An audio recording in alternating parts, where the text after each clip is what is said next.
Assalamualaikum warahmatullahi wabarakatuh. Introduce me, my name is Arema Saganta from the class Accounting 23A, and here I will explain about the intangible asset. Jadi aset tidak berwujud atau intangible asset merupakan pendorong nilai yang sangat penting dalam bisnis modern. Meski tidak memiliki bentuk fisik seperti gedung atau mesin, aset ini bisa menjadi sumber kekuatan utama perusahaan, contohnya merek, hak cipta, atau teknologi yang dimiliki. Melalui presentasi kali ini, kita akan membahas bagaimana proses audit yang dilakukan terhadap aset tidak berwujud, mulai dari identifikasi, pengakuan, hingga tantangan yang dihadapi oleh auditor. Aset tak berwujud dapat diartikan sebagai aset non-fisik yang memberikan manfaat ekonomi di masa depan bagi entitas. Dalam dunia bisnis saat ini, aset semacam ini menjadi kunci keberhasilan. Contohnya, nilai sebuah merek terkenal seringkali jauh lebih besar daripada aset fisiknya. Karena itu, pemeriksaan atau audit terhadap aset tak berwujud sangat penting untuk memastikan bahwa nilai yang dilaporkan perusahaan benar-benar dapat dipertanggungjawabkan.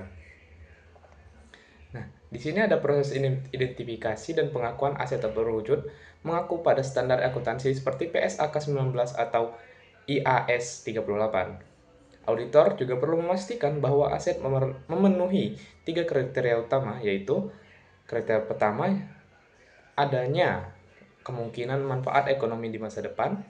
Yang kedua, yaitu biaya perolehannya dapat diukur dengan andal. Yang ketiga, dan aset tersebut dapat diidentifikasi secara terpisah dari goodwill. Nah, beberapa contoh aset tak berwujud yang biasanya diperiksa antara lain hak cipta, hak paten, merek dagang, nama domain, lisensi perangkat lunak, teknologi, dan juga hubungan pelanggan.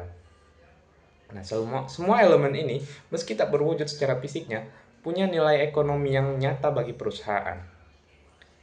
Nah, selanjutnya ada penilaian dan juga pengukuran. Setelah diakui, langkah selanjutnya adalah menilai dan mengukur nilai aset yang tak berwujud tersebut. Nah, metode penilaian bergantung pada bagaimana aset itu diperoleh dan masa manfaatnya.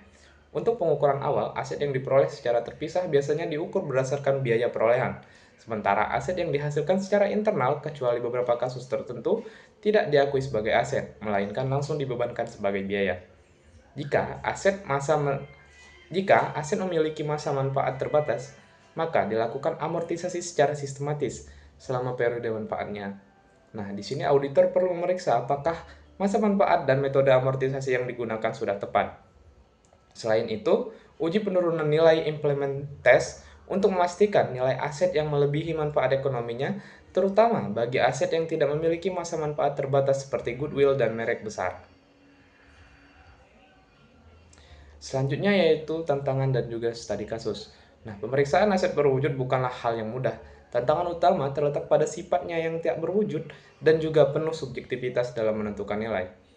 Ada beberapa isu penting yang sering muncul, antara lain, yang pertama goodwill dan impairment, yaitu menilai apakah nilai goodwill masih bisa dipertahankan berdasarkan estimasi arus kas di masa depan.